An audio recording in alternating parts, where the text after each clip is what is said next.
बुलाना, लेकिन कौन बुलाते हैं ये पहचान दी कि बुलावेंगे वही जिन्होंने 63 जन्म कुछ अनुभव किया होगा संग और साथ का, उनको स्मृति आवेगी वो बुलावेंगे। और जिन्होंने संग साथ का अनुभव नहीं किया होगा वो बुलावेंगे भी नहीं। बाकी ये कोई जरूरी नहीं है कि उनके बुलाने से मैं आ जाता हूँ। मेरे आने का और मेरे जाने का कोई को पता ही नहीं चलता।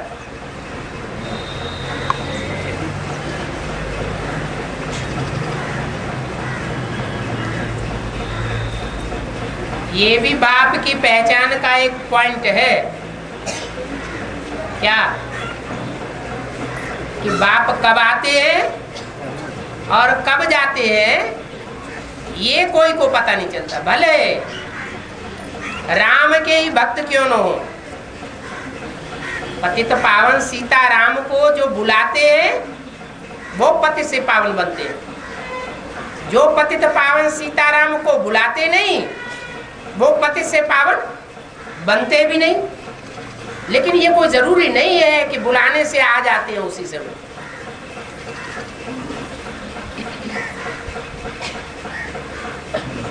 हाँ ये है कि याद की तीखी चाबी घुमावेंगे तो जहां जहां जो जो घुमावेंगे वहां वहां बाप दादा आ जाएंगे।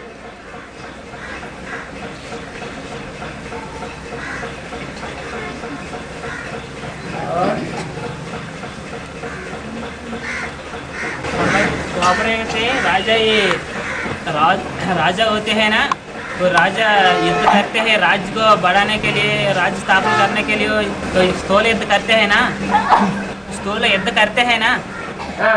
वो युद्ध में कई लोग मर जाते हैं, उसका बोझ राजा के ऊपर पड़ते हैं, चलते हैं। पाप तो होते ही रहते हैं। द्वापर कलयुग में जो राजाई लेते हैं वो हिंसा से राजाई लेते हैं या अहिंसा बल से राजाई लेते हैं। हिंसा के बल से राजाई लेंगे तो पाप नहीं पड़ेगा। बाप तो हमको ऐसी राजाई देते हैं जिसमें कोई प्रकार की हिंसा नहीं होती, स्थूल हिंसा भी नहीं और सूक्ष्म हिंसा भी नहीं।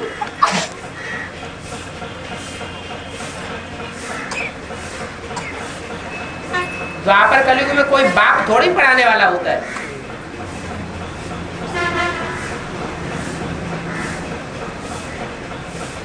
रामकृष्ण की आत्माएं भी संग के रंग में ढलती जाती है। हाँ कोई कम ढलते हैं, कोई ज्यादा ढलते हैं।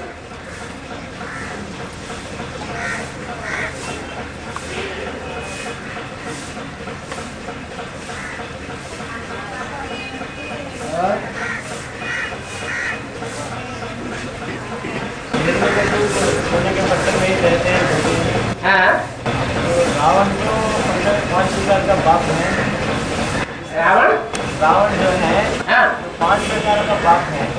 रावण 5 विकारों का बाप नहीं है। रावण के ऊपर जो गधे का सिर है, देह अभिमान, वो है 5 विकारों का बाप। हाँ रावण के हाथ में शास्त्र दिखाते हैं ना, रावण के हाथों में वेद शास्त्र दिखाते हैं। हाँ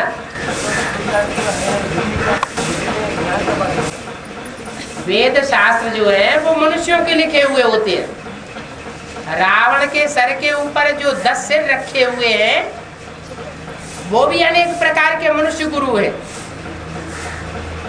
वो कोई शेरनी का दूध थोड़ा ही है उनके हाथ में।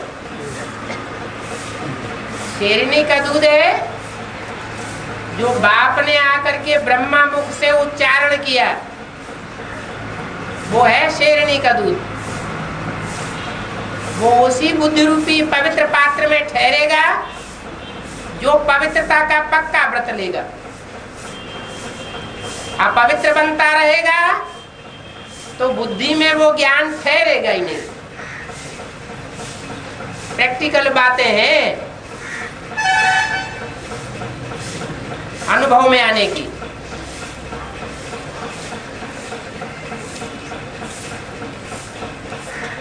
और एक वार्तालाप में कहा है विष्णु को सब थोड़े ही पहचानेंगे, हैं? विष्णु को सब थोड़े ही पहचानेंगे। जो विष्णु को लिखे होंगे वही पहचानेंगे ना। इस्लामी बौद्ध भी क्रिश्चियन होंगे तो कैसे पहचानेंगे? जो सूर्यवंशी चंद्रवंशी होंगे वही प्रवृत्ति मार्ग वाले पक्के होते हैं कि दूसरे वंश के पक्के हो जाते हैं, हैं? जो सूर्यवंशी है चंद्रवंशी है वो मिलकर के देवता बनते हैं, प्रवृत्ति मार्ग के पक्के बनते हैं।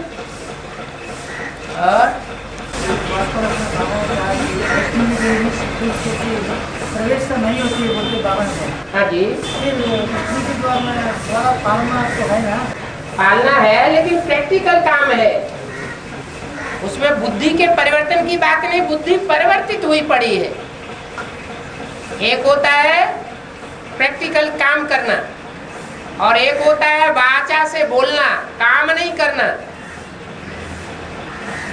तो जो रुद्रमाला है वो वाचा से बोलने वाली है सिर्फ, या प्रैक्टिकल कर्मेंद्रियों से करके दिखाने वाली है? दिखाने वाले हैं, हैं? करके दिखाने वाले हैं। प्रैक्टिकल कर्मेंद्रियों से करके दिखाने वाले हैं? कि सिर्फ ज्ञान ज्ञान है?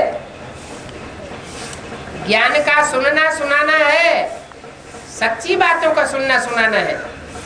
सच्ची बात सुनते हैं, सच्ची बात बोलते हैं, सच्ची बात सुनाते हैं और समझते भी हैं, लेकिन प्रैक्टिकल में कर नहीं सकते। और विष्णुमाला प्रैक्टिकल करके दिखाती है। क्या शर्त है जो करके सिखाती है और ये नहीं करके दिखा पाती?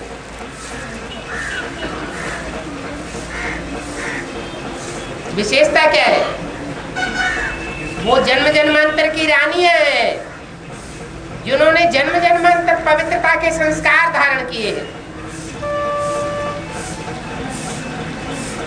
इसलिए दुनिया का हर काम पवित्रता के प्रैक्टिकल पावर के आधार पर होता है।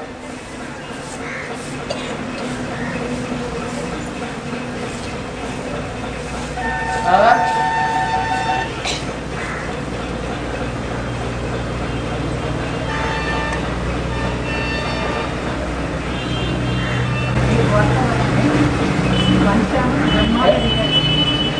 एक वार्तालाप में बाबा ने बताया कि पंचानन ब्रह्मा भी दिखाया जाता है। पंचानना ब्रह्मा को दिखाया जाता ब्रह्मा भी दिखाया जाता है। हाँ, इसमें आदि के दो आत्माएं हैं, हाँ। अंत में वही जगदम्बा जगत पिता। आत्मा को आनंद नहीं कहा जाता, आनंद कहा जाता है मुख को, शरीर को। और जो आत्मा है उसमें प्रवेश है। यज्ञ के आदि के जो चेहरे हैं वो अलग और अंत के दो चेहरे हैं वो अलग। हाँ, हाँ जी। फिर भी अभी जगदम्बा में स्कूल सब प्रवेश तक तो नहीं होती है ना। रुद्रमाला के जितने भी मणके हैं उनमें रुद्र शिव दिल और दिमाग में प्रवेश करता है। जैसे कोई को किसी से प्यार हो जाता है तो जिसको जिससे प्यार हो जाता है वो उसके दिल और दिमाग में छा जाता है। ऐसे ही जगदम्बा के दिल और दिमाग में वो प्रैक्टिकल रूप छा जाता है। बाकी शिव का मुकर्रर रथ तो एक ही है। ब्रह्मा में चंद्रमा का रूप दिखाया जाता है। वो चंद्रमा जगदम्बा में प्रवेश करता है तो महाकाली का रूप बन जाता है। जो ब्रह्मा सात्विक रूपधारी था वो तामसी रूप पकड़ लेता है, शक्तियों द्वारा फिर संहारकारी बनता है। हिसाब किताब ब्रह्मा का कब पूरा होगा? ब्रह्मा ने जो इतना सहन किया बच्चों के साथ, और बच्चों ने इतना तंग किया, वो हिसाब किताब पूरा कब होगा? सतयुग में यही हिसाब किताब पूरा होता है।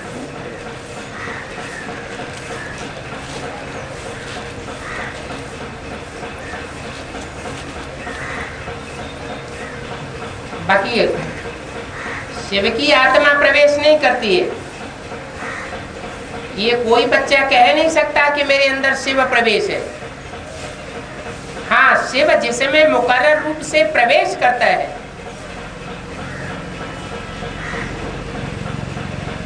वो मन बुद्धि के ऊपर छा जाता है।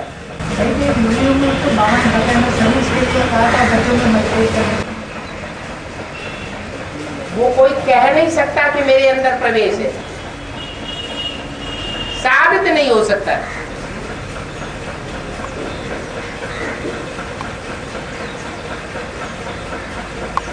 और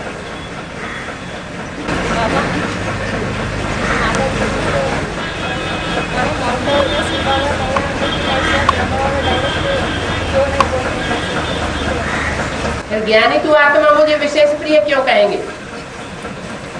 अगर कहने से ही सब कुछ पता लग जाए, फिर बाबा के लिए ज्ञानी तू आत्मा कौन हुए? इसीलिए कि बच्चों की परीक्षा लेनी है कि कितना ज्ञान लिया है, बुद्धि ज्ञान युक्त कितनी बनी है।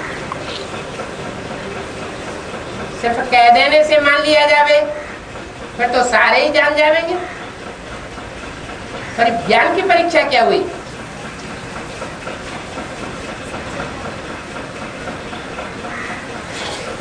और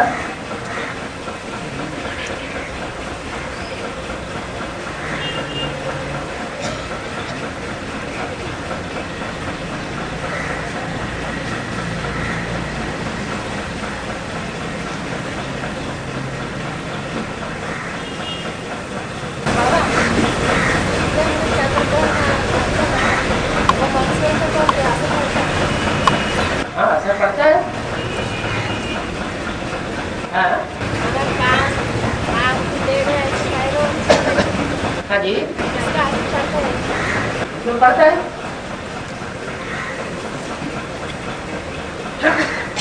चंद्र ग्रहण होता है, सूर्य ग्रहण होता है, तो कहते हैं सूर्य के सामने डायरेक्ट नहीं देखना चाहिए। बहुत से लोग अंधे भी हो गए हैं। अब वो तो जानते नहीं है कि वेद का सूर्य क्या है। वेद का सूर्य क्या है? जो मुकर्रर रहते हैं वही कि वेद का सूर्य है, जिसमें शिव प्रवेश करते हैं। लोग समझते हैं सूर्य के ऊपर ग्रहण लगता है। अब माया का ग्रहण क्या सूर्य के ऊपर लगता है क्या?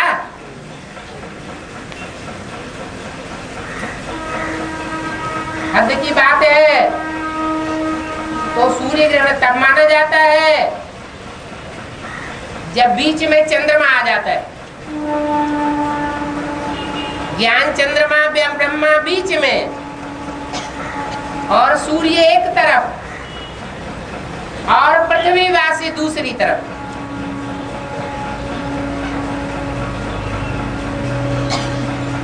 चंद्रमा की परछाया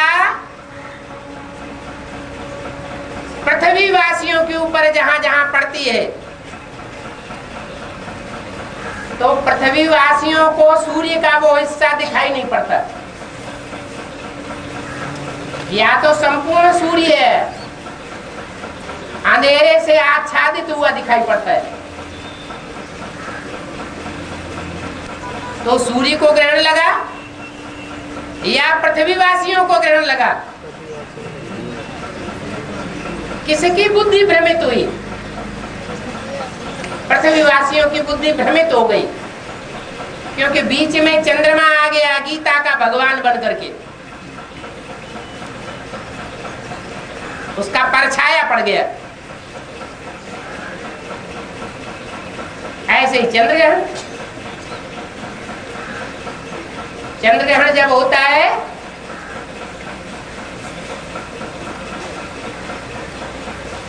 तो क्या होता है?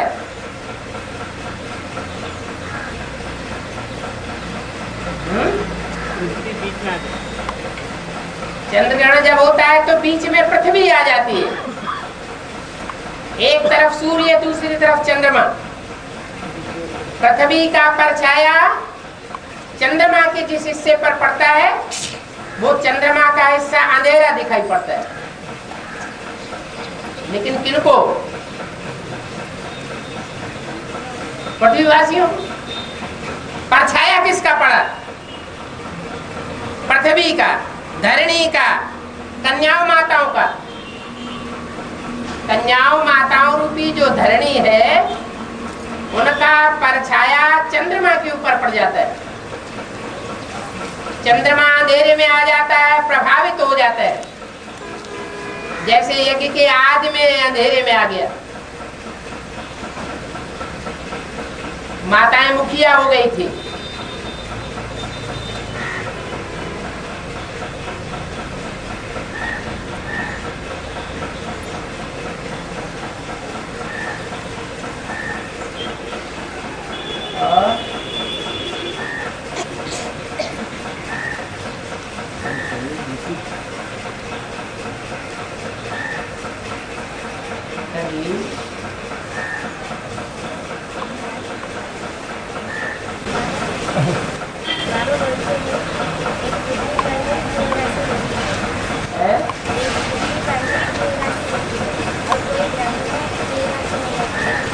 एक पृथ्वी पर ही जीव राशि होती है। हाँ जी।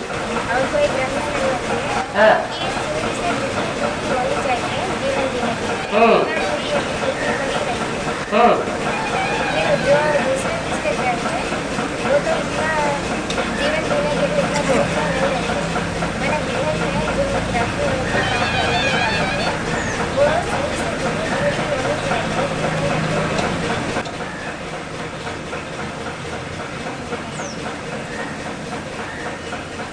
ग्रह चैतन्य में है ना, तो जो चैतन्य में ग्रह हैं वो कोई दूसरे दूसरे धर्मों से कनेक्टेड है या एक ही धर्म के हैं? दूसरे दूसरे धर्मों से कनेक्टेड है। जो दूसरे दूसरे धर्मों से कनेक्टेड है वो सूर्य के नजदीक रहेंगे ही नहीं, तो जीवन कैसे होगा? जीवन वास्तव में जीवन देवताओं का है या द्वापर कलयुग में राक्षसों का है? जीवन कौन सा है? देवताओं का जीवन जीवन है। तो पृथ्वी जब विस्तार को नहीं पाती है, अपने मूल रूप में रहती है, और चंद्रमा उससे अलग होकर नहीं रहता, अटैच होकर के रहता है। उस समय पृथ्वी का कनेक्शन सूर्य से और सूर्य का कनेक्शन पृथ्वी से होता है।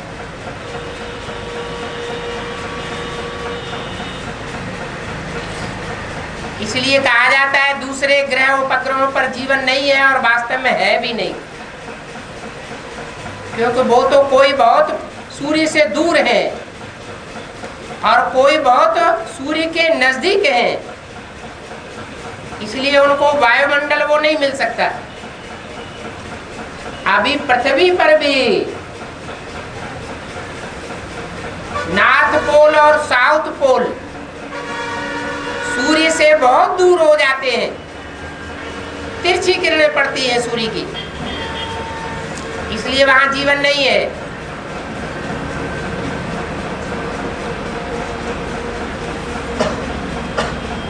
सूर्य और पृथ्वी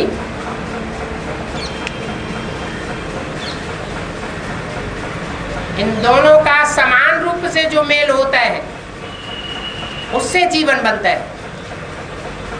पृथ्वी है जगदम्बा,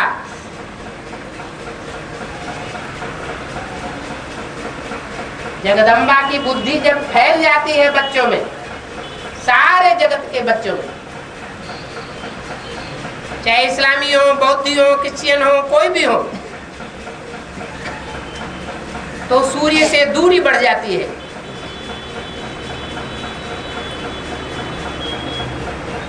और जब बुद्धि केंद्रित हो जाती है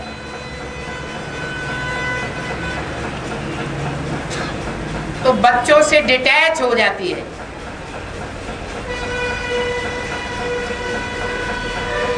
इसलिए पृथ्वी प्रकृति माता का रूप धारण कर लेती है, सात्विक बन जाती है, और सात्विक बन करके सब देवताओं की पालना करती है।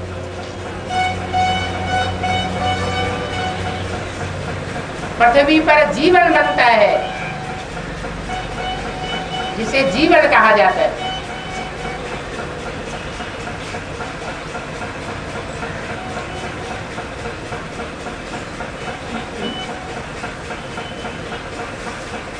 और है ना द्वादश, नहीं, हाँ जी, भारतवर्ष में हाँ जी, ये सब द्वादश एक बाप का ही, शिवलिंग है। एक बाप का ही छत्तर का अलग अलग स्थान अलग अलग नामों से आई हुई है, या बाप के साथ और 11 आत्माएं बाप समान बनने वाली आत्माएं, उसका भी आत्मा उसमें रहता है। पाप संपन्न बनने के बाद जिन जिन बच्चों में विशेष रूप से प्रवेश होकर के प्रत्यक्ष होता है, वो ही द्वादश लिंग गाए गए।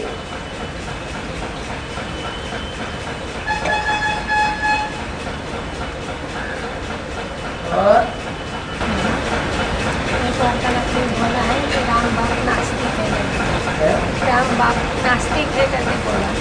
क्योंकि मुझे 76 में यह कैसे पता चला कि मैं ही आत्मा जैसे नारायण बनने वाली हूँ, ज्ञान को मानते नहीं, आत्मा परमात्मा को मानते हैं, यहाँ कैसे मुझे पता चला? आस्तिक का मतलब है आस्था रखने वाला।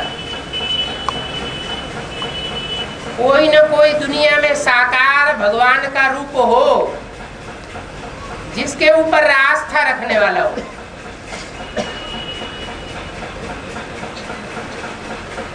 तो 76 में ये कैसे कहा जा सकता है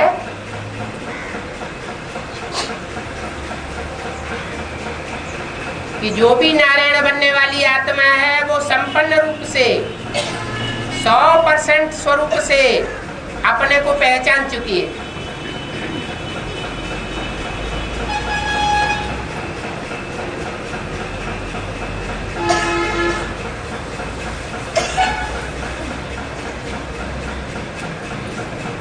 अपने को पहचान ले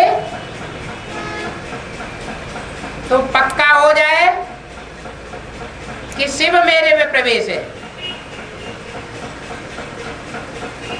और शिव मेरे में प्रवेश है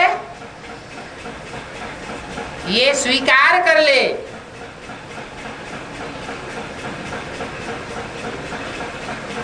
तो हिरण्यकश्यप बन जाए।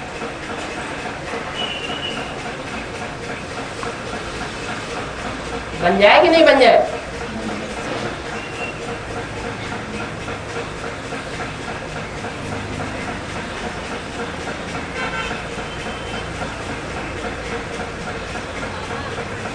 भारत इस समय पूरा नास्तिक है। ये मुरली में क्यों बोली? भारत इस समय पूरा नास्तिक है। ये बात मुरली में इसलिए बोली कि जो भारत का पार्ट बजाने वाली आत्मा है उसके सामने इस दुनिया में कोई भी ऐसा साकार व्यक्ति नहीं है जिसके ऊपर वह आस्था रखे, विश्वास रखे, श्रद्धा रखे। सब धोखेबाज साबित होते हैं और सब अनिश्चय बुद्धि बन जाते हैं।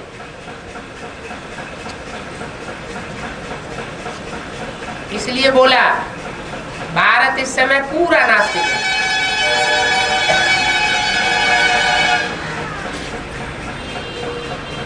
और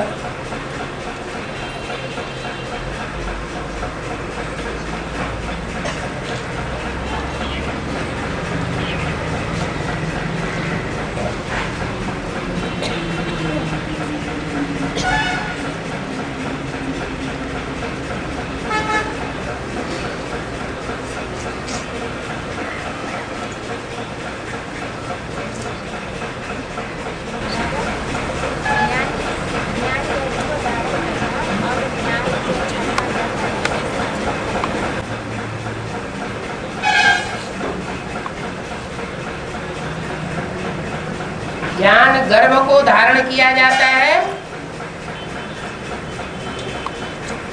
तो गर्भ से क्या पैदा होता है? बच्चा पैदा होता है।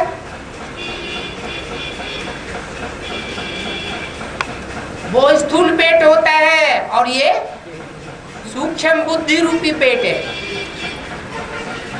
जिस बुद्धि रूपी पेट में ज्ञान धारण किया जाता है।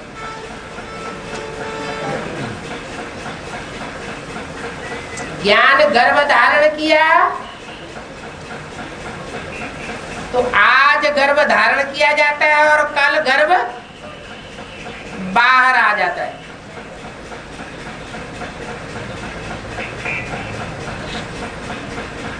गर्भ जब बाहर आ गया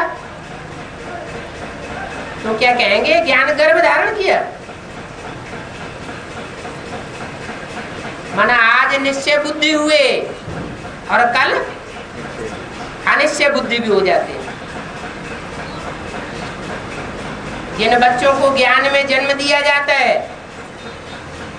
उनके प्रति सोने की जंजीरों का अगर लगाव हो गया तो नीचे भी गिरा देता है। आखिरी परीक्षा है नष्टो मोहा स्मृति लब्धा। उस परीक्षा में फेल हो जाते।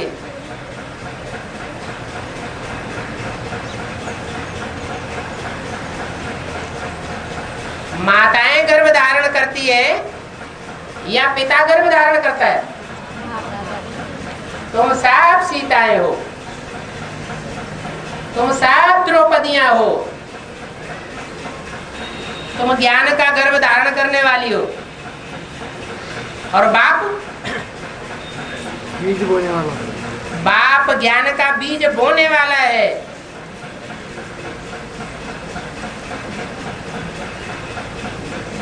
और 500-700 मनुष्य को अलग करके बताया। और 200 मनुष्य कौन है? वह 200 करोड़। घर तो एक ही है जिसे परमधाम कहा जाता है, आत्माओं का घर। पृथ्वी गोल है, गोल पृथ्वी के चारों ओर वायुमंडल है। वायुमंडल की परिधि पृथ्वी से भी बड़ी हो गई और वायुमंडल के चारों ओर स्पेस है जिसमें सूरज चांद सितारे हैं। पृथ्वी के चारों ओर स्पेस है और उस स्पेस के भी चारों ओर परमधाम है। ऐसे नहीं कहेंगे ऊपर परमधाम है, दाएं या बाएं या सामने या पीछे परमधाम है, नीचे परमधाम नहीं है। चारों ओर परमधाम है, चारों ओर स्पेस है, पृथ्वी के चारों ओर वायुमंडल है। तो जो आत्माएं परमधाम में पृथ्वी के जितने नजदीक होंगी वो उतनी ही बुद्धि में मंद बुद्धि वाली होंगी और जितना ही पृथ्वी से परे रहेंगी, दूर होंगी, उतनी ही बुद्धि की तीक्ष्ण होंगी। तो 500 करोड़ आत्माएं हैं मनन चिंतन मंथन करने वाले मनुष्य, और जो पृथ्वी की परिधि के जितने ही नजदीक रहने वाले हैं 200 करोड़, वो मनन चिंतन मंथन करने वाले नहीं है, इसलिए उनको मनुष्यों की कोटि में नहीं लिया जाता। कीड़े मकोड़े जैसे हैं, आए जैसे पतंगा, बरसात हुई ढेर सारे पतंगे ही पतंगे हो जाते, और सवेरा हुआ सब खलास।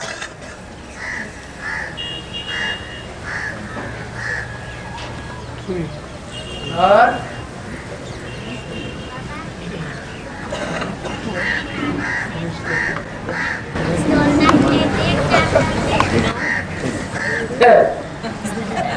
वाह भैया, अभी तक यही नहीं जाना कि लक्ष्मी ज्ञान धन लेती है कि स्थूल धन लेती है? भक्ति मार्ग वाले तो स्थूल धन मांगते हैं।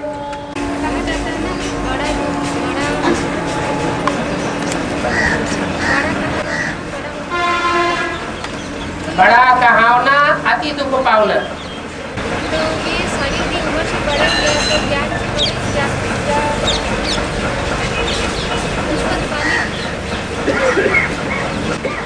कोई भी ये कोशिश करता है कि मैं बड़ा बनूं,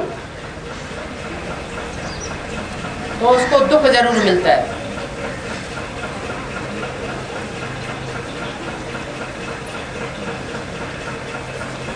जैसे राम के लिए रामायण जब कथा बैठ सुनते हैं तो लोगों की आंखों से आंसू बहते हैं। राम ने बड़ा दुख पाया, जार जार रोने लग पड़ते हैं। तो रोने वालों से पूछा जाए कि तुम ही आंसू बहाते हो या राम ने भी आंसू बहाए थे? राम प्रसन्न रहे थे या रोए थे? उन्होंने तो भक्ति मार्ग की रामायण में ये भी दिखाई दिया है कि सीता के वियोग में राम जंगल जंगल में रोते फिरे। अब उनसे पूछो तुमने देखा था क्या है? जो बड़ा होता है उसे बड़ा करके दिखाने की जरूरत नहीं होती है, और जो बड़ा करके अपने को दिखाना चाहते हैं उनको दुख जरूर मिलता है, बहुत मेहनत महसूस होती है। बाप कहते हैं जहाँ मोहब्बत होती है सच्ची, वहाँ मेहनत महसूस नहीं होती, और जहाँ सच्ची मोहब्बत नहीं होती है वहाँ मेहनत बहुत महसूस होती है, पुरुषार्थ।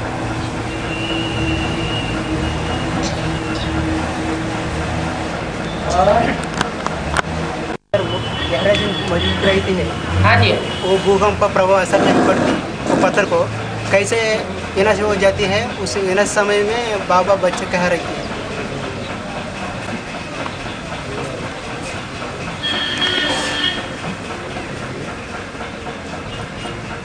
जब आखिरी विनाश होगा तो चाहे ग्रेनाइट का बड़ा पहाड़ माउंट आबू हो, वो भी नहीं रहेगा।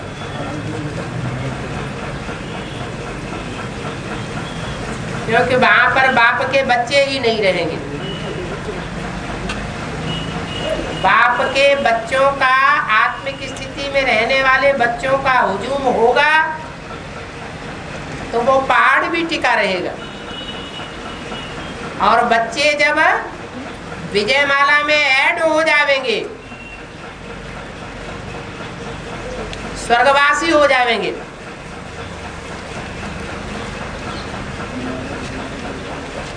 तो ग्रेनाइट का पहाड़ ही क्यों न हो, वो भी आखिरी विनाश में खलास हो जाएगा। बाबा उसी समय दिल्ली में जो नई दुनिया बने रही है, बनेगी। जो ये आंखों से जो देखते हैं वो खलास होते हैं, बताए ना? हाँ जी, इन आँखों से जो देखते इन हैं आँखों से, तो भिखारी आंखें हैं ना, तो उस समय जो वो इन आँखों से देखते हैं वो विनाश हो जाएगा। और जो सिविलाई हो जाएगी देवताओं की वो नहीं विनाश हो जाएगा। और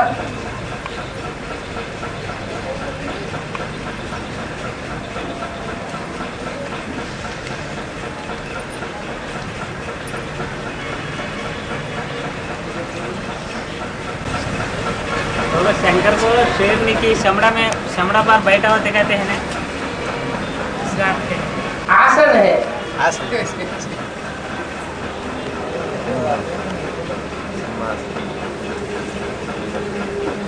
आसन कहते हैं स्थिर होने को।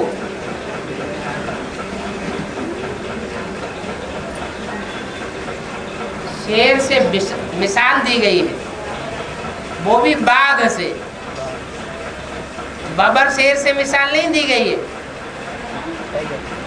टाइगर से मिसाल दी गई है। इसलिए अपने भारत का जो नेशनल एनिमल है वो टाइगर दिखाया जाता है। टाइगर और शेर में बहुत फर्क होता है। शेर सीधा साधा होता है और टाइगर सीधा साधा नहीं होता है। शेर सीधा हमला करेगा और टाइगर मौका देख करके हमला करेगा। भांप लेता है ये खतरा है तो आक्रामक नहीं बनेगा। जब देखेगा खतरा टल गया तब आक्रमण करेगा।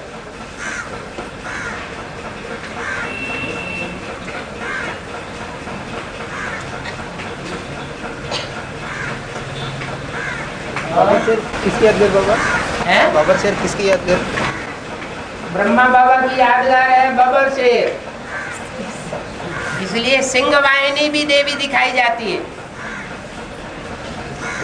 और एक बागंबरी देवी दिखाई जाती है। बाघ वाहिनी, सिंह वाहिनी। और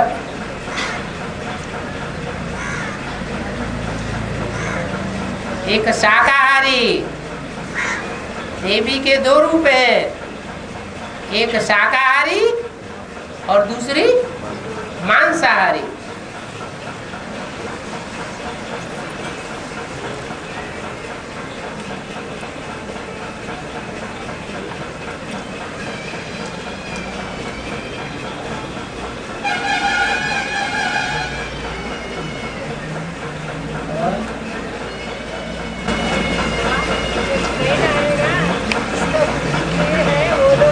अरे नजदीक आ जाओ ना।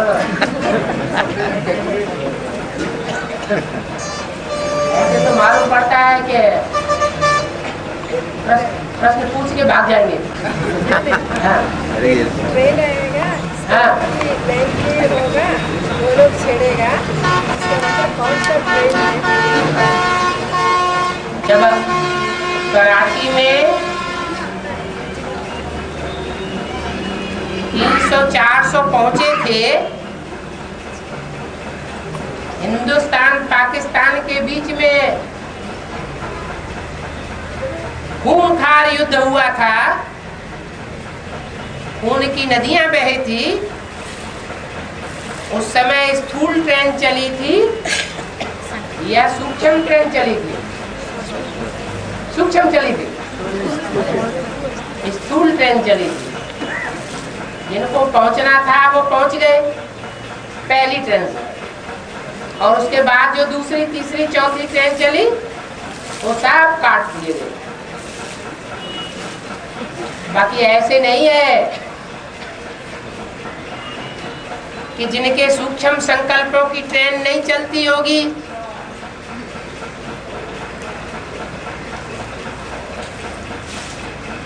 वो स्थूल ट्रेन में बैठ जाएंगे।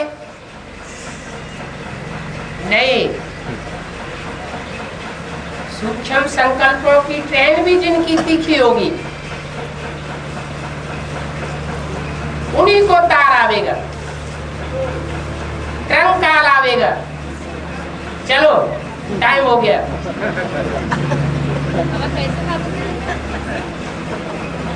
सूक्ष्म संकल्पों की ट्रेन क्या होती है? मनन चिंतन मंथन की स्टेज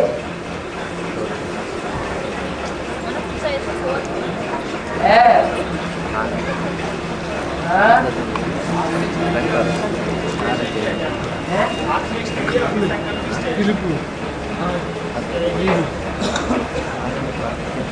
जो आत्मा है आत्मिक स्थिति में है। आत्मिक स्थिति से परमात्मा बाप दूर नहीं है। जहाँ बच्चा है वहाँ बाप है। जहाँ आत्मिक स्थिति नहीं है, देवान है, वहाँ रावण होगा, बाप नहीं होगा। बाप अपने बच्चों के पीछे छत्र छाया मुआफिक रहता है। आत्मा से परमात्मा बाप दूर नहीं हो सकता।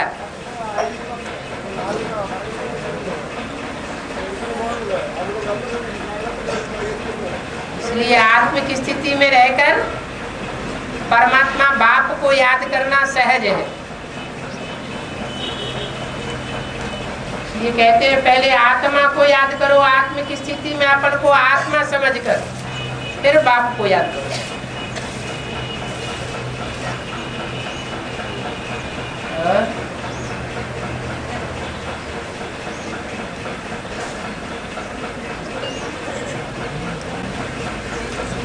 शुक्रवार जुम्मा कहते हैं ना, जुम्मा दिन को मुस्लिम मस्जिद जाते हैं, बताए है ना।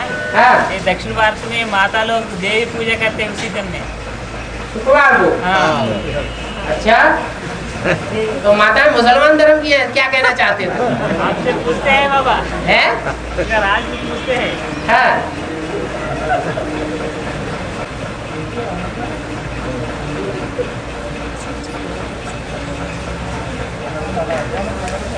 क्या राज क्या है पूछते हैं बाबा, बताओ। देवियाँ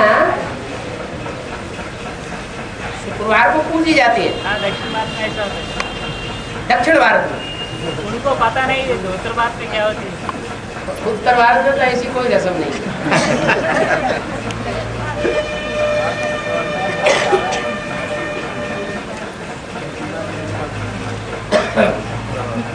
हर बात का जवाब तुरंत नहीं दिया जाता।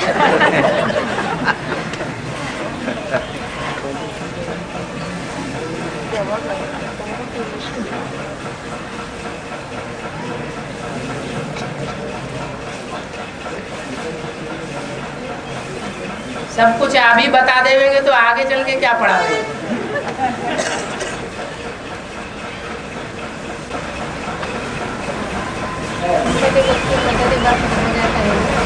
तो जो भी कोई बच्चे कोशिश करते हैं तो उनको हिम्मत की मदद दे रहे हैं। आत्मिक स्थिति में टिकने के लिए थोड़ा प्रयास करना पड़ता है ना। हमारी तपस्या ही है आत्मिक स्थिति में टिकने की।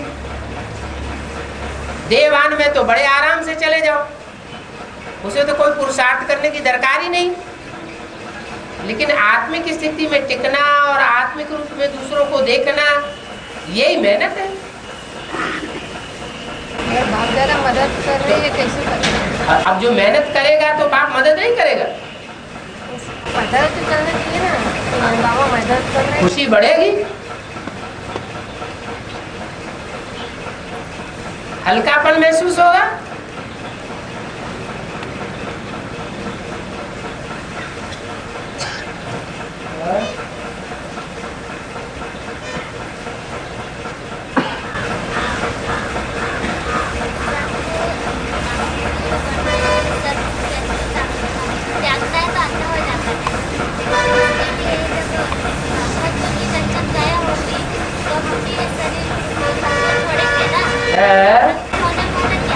अंधे होना माने वो आखिरी तामसी स्टेज होती है शूटिंग की।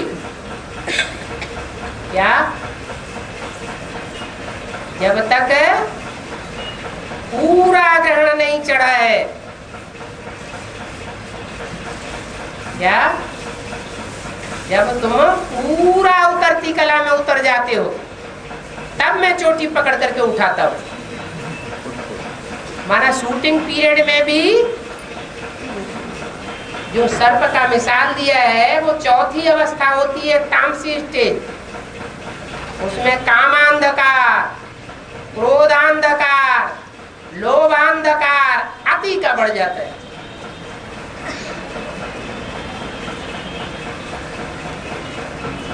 फिर अचानक सूझ रहा होता है।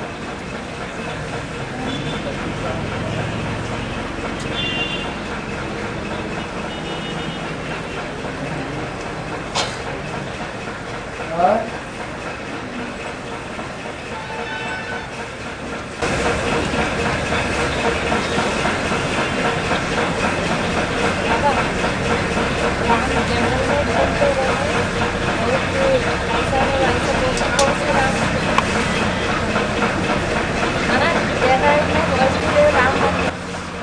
एक युग के राम की बात है।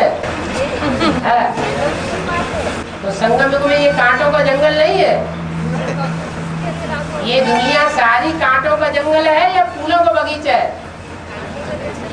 रावण का राज्य है ना। है? वैष्णवी के लिए लागू होता है। वैष्णवी के लिए लागू होता है। हाँ। घट घट रमते राम रमैया, कहते हैं जहां देखो वहां राम ही राम रमता है। अब रमते तो मनुष्य है ना, तो किसके लिए बोला है? वैष्णवी देवी के लिए बोला है या राम वाली आत्मा के लिए बोला है? राम वाली आत्मा के लिए बोला। राम के लिए कहते हैं। जंगलों में घूमते फिरे तो सारी दुनिया कांटों का जंगल ही तो है।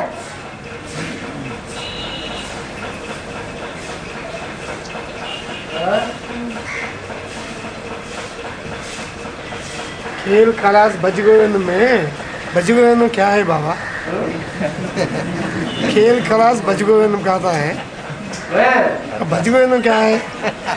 माना जब खेल खलास होता है तो गोविंद को भजो, गोविंद का भजन करो, गोविंद के पीछे भागो। उन्होंने तो गोविंद कृष्ण को कह दिया है, लेकिन हम तो जानते हैं गोविंद कौन है। हमारे लिए तो शिव बाबा है।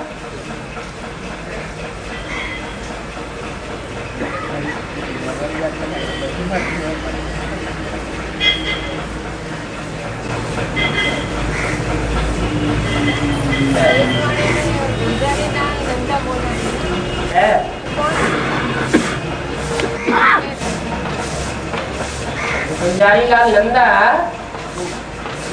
वो साधु संत महात्माओं के लीडर बने थे।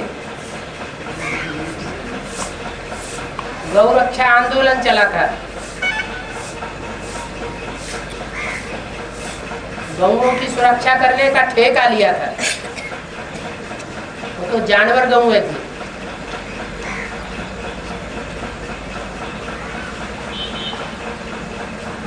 है ह्यूमन गौओं की बात।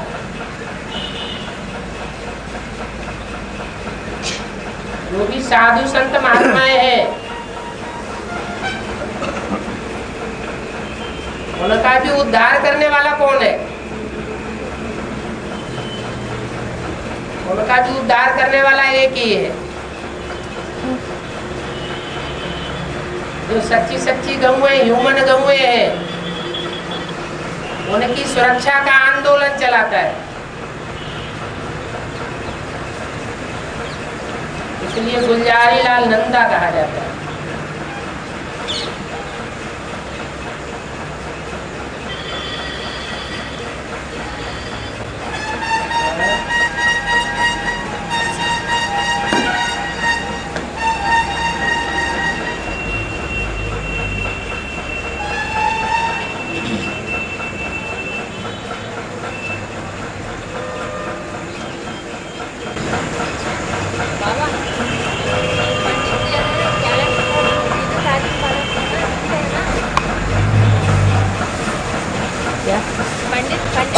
हाँ ये सारी चीजें है ना कैलेंडर क्या लिखते हैं? कैलेंडर लिखते हैं। हाँ जी। वो ग्रहण ग्रहण लगते हैं वो लोग कैसे पता करते हैं? अभी तो बताया, जो भाई ने बात पूछी थी उसी का जवाब है ना। वो हद के सूरज चांद सितारे हैं जिनका वो गणित लगाए लेते हैं। यहाँ है बेहद के सूरज चांद सितारे, उनकी पहचान जब हो जाएगी तो हम भी गणित लगावेंगे आगे चल करके। कब क्या होने वाला है हमें पहले से पता पड़ेगा। हाँ जी। कई आत्माओं के मन में प्रश्न नहीं रहता है, लेकिन वो लोग बाबा से बात करना बोलते हैं, दूसरों के प्रश्न पूछने का उनका मामला चढ़ता है। बाबा से बात करने की इच्छा है तो ऐसे मामले बात करने किससे आप चढ़ जाता है? प्रश्न है नहीं मन में, लेकिन प्रश्न पूछ रहे हैं दूसरों के प्रश्न। हाँ, दूसरे का प्रश्न है, लेकिन वो दूसरा पूछने में हिचकिचाता है, नहीं पूछ पाता।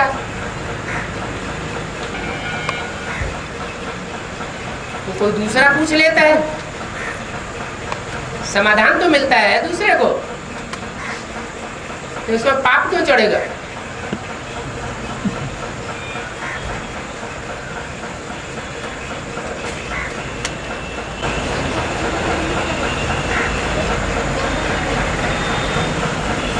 गंधर्व विवाह उसे कहा जाता है जो बाबा की परमिशन से ज्ञान में चलने वाले कुमार और ज्ञान में चलने वाली कुमारियां आपस में साथ साथ रहने लग पड़ते हैं,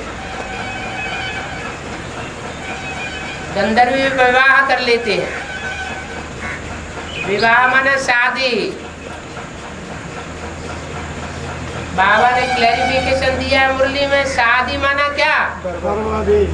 नहीं, शादी माना विकार में जाना, विकार में जाना माना शादी।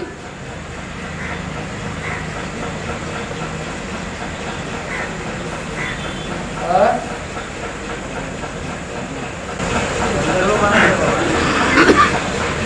गंधर्व माने आपस में एक दूसरे की रजामंदी ले ली कि हम तुम्हारे साथ रहेंगे तुम हमारे साथ रहो, हम तुम्हारा संग करेंगे तुम हमारा संग करो।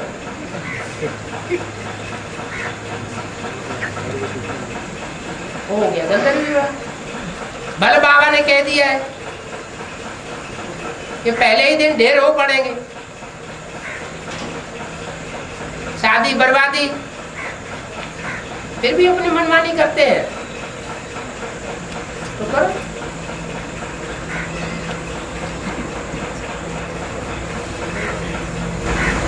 शास्त्रों में ऐसा गंधर्व ग्रुप दिखाया है। हाँ जी, हाँ जी। वो बातों को नहीं मानते हैं। वो सब लोग यहीं के हैं, गंधर्व लोक, नागलोक, जो लोक दिखाए हैं वो यहाँ की ही तो बातें हैं।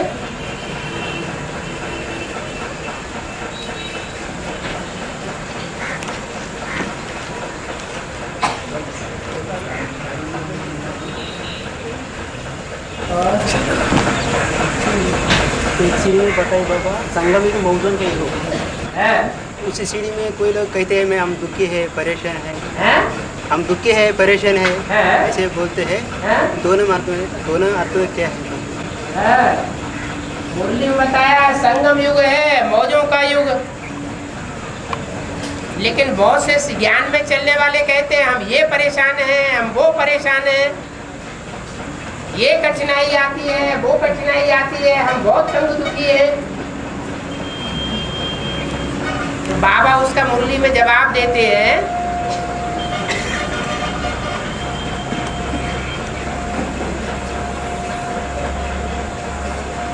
तुम्हारा बाप कौन है? हाँ, सुप्रीम सोल तो है, वो करता क्या है? स्वर्ग का रचयिता है। जब तुम्हारा बाप हेवनली गॉड फादर है तो तुम दुखी क्यों हो? जिसका बाप करोड़पति अरबपति हो, उसका बच्चा पैसे पैसे के लिए मोहताज कैसे हो सकता है? क्यों होता है? कनेक्शन कनेक्शन जरूर टूटा हुआ है, इसलिए दुखी है।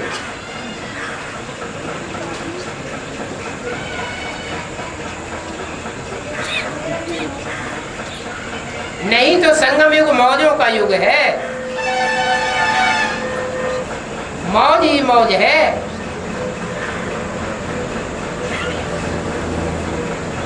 संगम को ऑस्पिशियस युग कहा जाता है।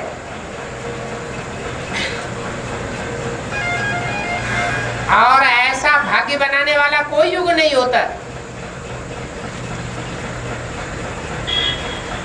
कल्याणकारी संगम युग कहा जाता है। इसलिए बाप कहते हैं मुझे रोने वाले बच्चे प्रिय नहीं है। मेरे बच्चे बने, संगम युग में जन्म लिया, वो भी पुरुषोत्तम संगम युग में, फिर रोने वाले कैसे हो सकते? कुछ भी हो जाए मौज न जाए।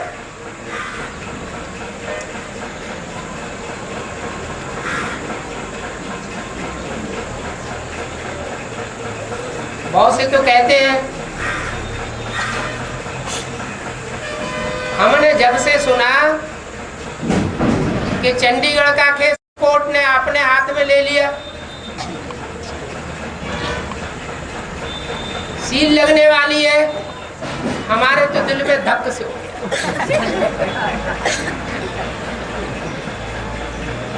इसको कहेंगे ज्ञान की कमी। ज्ञान के पॉइंट्स बुद्धि में हर समय मौजूद नहीं रहते। बाबा ने तो पहले ही बता दिया है, सुबह का अमीर शाम का फकीर। सुबह माना सत्य गुरु की सवेरे की शूटिंग में अमीर बनता है, बैगर टू प्रिंस बनता है, और शाम की शूटिंग में फकीर बन जाता है। ये तो खेल है। इसलिए वशिष्ठ जी राम जी से क्या कहते हैं? वशिष्ठ जी राम जी से कहते हैं, हे राम जी, ये संसार बना ही नहीं। क्या माना? राम जी के ऊपर दुनिया की दृष्टि से ऐसे ऐसे दुखों के पहाड़ गिरते हैं कि उनको ये गुरु जी को समझाना पड़ता है कि तुम ऐसे समझो ये दुनिया बनी ही नहीं।